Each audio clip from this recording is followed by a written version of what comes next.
राम मंदिर में चढ़ावा चोरी मामले पर चंपत राय पूरी तरीके से एक्सपोज हो गए। हालांकि ये अलग बात है कि छोटी मछलियों को पकड़ा जा रहा है और बड़े मगरमच्छ अब बच निकलते दिखाई दे रहे हैं, लेकिन चंपत राय दिल्ली की दौड़ लगाना शुरू कर चुके हैं। इस बीच एक बहुत बड़ी खबर भी निकलकर सामने आई है सुप्रीम कोर्ट से। देखिए, आसमान नहीं टूट पड़ेगा। अयोध्या चढ़ावा चोरी मामले में सीबीआई जांच की याचिका पर तुरंत सुनवाई से सुप्रीम कोर्ट का इनकार। दैनिक जागरण ने खबर के अंदर लिखा है, सुप्रीम कोर्ट ने सोमवार को अयोध्या राम मंदिर चढ़ावा चोरी मामले में तत्काल सुनवाई से इनकार कर दिया।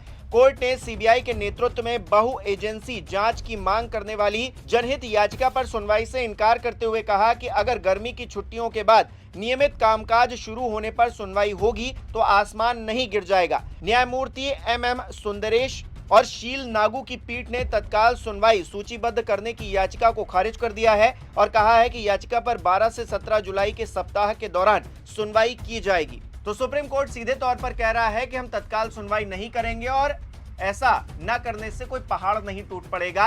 यानी कि जो करोड़ों राम भक्तों की भावना है, जो आहत हुई है, लोग चाहते हैं कि इस पूरे मामले पर दूध का दूध और पानी का पानी हो, लेकिन नहीं हो पा रहा है, तो कोई पहाड़ नहीं टूट पड़ेगा। और ऊपर से योगी जी तो कह रहे थे कि 15 दिन दे दीजिए, 500 साल इंतजार किया है, तो 15वां दिन तो आ गया है। तो अब तक क्या डेवलपमेंट हुई है इस मामले पर? चंपत राय तो बच निकले हैं, वो तो दिल्ली की दौड़ लगा रहे हैं। खबर ऐसी आ रही है और उनके खिलाफ जिस तरह से सबूत मिल रहे हैं, उनको पता था कि चोरी हुई है, बावजूद इसके वो खामोश रहे। क्या वो संदेह के घेरे में नहीं होने चाहिए एसआईटी के? अब तक तो नहीं लग रहा है। खबरें जिस तरह से निकलकर सामने आ रही हैं, देखिए जरा। भास्कर की ये खबर है, लिखा है, राम मंदिर ट्रस्ट ने 4 जून को पकड़ी थी चोरी, चंपत राय झूठ बोलते रहे। 5 जून को आरोपी के घर मिला था रुपयों भरा बैग। खबर में अंदर लिखा है, अयोध्या राम मंदिर में चढ़ावा चोरी की जानकारी ट्रस्ट महासचिव चंपत राय को पहले से ही थी, लेकिन उन्होंने आरोपियों पर समय रहते कार्रवाई नहीं की, बल्कि लोगों से झूठ बोलते रहे। बताया जा रहा है कि 4 जून को ट्रस्ट के पदाधिकारियों को काउंटिंग रूम के टॉयलेट से नोटों के बंडल मिले थे। बंडल में करीब 3 से 4 लाख रुपए थे। इसके बाद ट्रस्ट पदाधिकारी राम मंदिर की सुरक्षा में लगे पुलिस वालों को लेकर नोटों की काउंटिंग करने वाले कर्मचारी अविनाश शुक्ला के घर पहुंचे। वहां एक बैग मिला था। इसका सीसीटीवी सामने आया है। दावा किया जा रहा है कि बैग रुपयों से भरा हुआ था। सीसीटीवी आप देख पा रहे हैं और इस सीसीटीवी को देखते देखते मैं आगे की कहानी भी आपको बता देता हूं। बताया यह जा रहा है कि जब मामले में कोई ठोस कदम नहीं उठाया गया तो ट्रस्ट से जुड़े हुए जो कुछ कर्मचारी थे, उन्होंने चढ़ावे में गड़बड़ी की जानकारी 7 जून को मीडिया तक पहुंचाई। और उसके बाद आप जानते हैं क्या हुआ।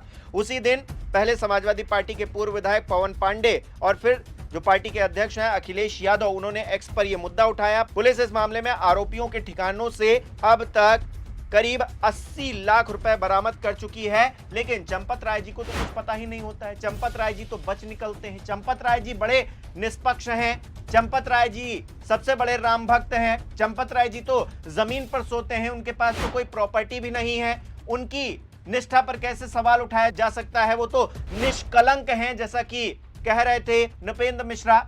लेकिन यहां तो उनको जानकारी थी, ये बताया जा रहा है। और जानकारी थी बावजूद इसके अब तक उन पर एफआईआर क्यों नहीं हुई है? उनसे सख्ती से पूछताछ क्यों नहीं हुई है? उनको पेश क्यों नहीं किया गया है?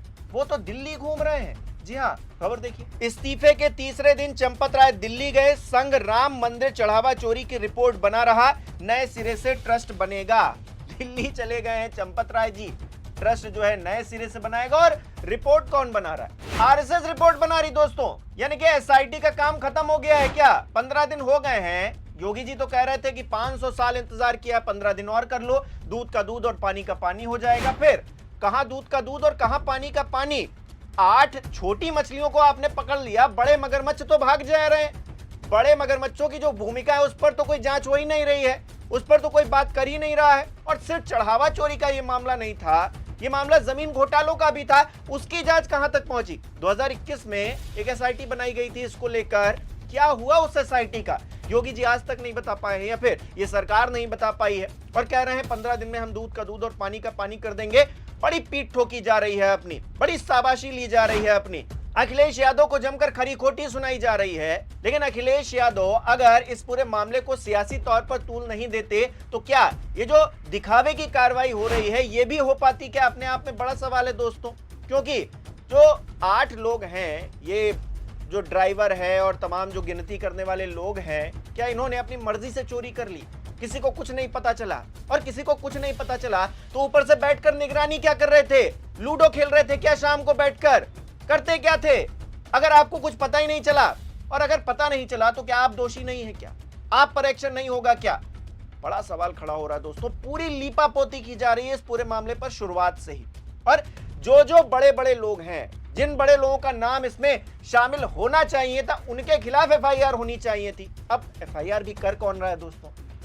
एसआईटी तो कर नहीं रही है, या फिर जो आम लोग तहरीर दे रहे हैं, शिकायत कर रहे हैं, उनकी बात पर तो एफआईआर हो नहीं रही है। ट्रस्ट कह रहा है तो एफआईआर हुई जा रही है, रातों रात गिरफ्तारियां भी हुई जा रही हैं, अब छापेमारी भी हुई जा रही है। मतलब कमाल चल रहा है दोस्तों इस देश के अंदर। उत्तर प्रदेश में राम मंदिर के मुद्दे को लेकर भारतीय जनता पार्टी क्या कर रही है? करोड़ों जो आस्थावान लोग हैं उनको क्या नजीर पेश कर रही है? सबसे बड़े राम भक्त तो खुद को बताते हैं, और राम मंदिर में चोरी हो गई, रामलला की नाक के नीचे इस तरह का गोरख धंधा चल रहा था, और आप एक्शन के नाम पर अभी तक कुछ नहीं कर पाए। कुछ का मतलब कुछ ही नहीं होता है दोस्तों। 8 लोग, इनकी कोई हैसियत नहीं है, कोई औकात नहीं है। अगर इन्होंने चोरी कर लिया आपकी नाक के नीचे तो आपको शर्म आनी चाहिए, आपको चुल्लू भर पानी ले लेना चाहिए। अगर ये 8 लोग धांधली करोड़ों की कर गए आपकी नाक के नीचे, आपके रहते हुए, शर्म आनी चाहिए आपको। और जो बड़े लोग हैं उनको शुरुआत से ही बचाया जा रहा है, जैसा कि मैं पहले कर रहा हूं, और लोगों का आक्रोश है इसी चीज को लेकर।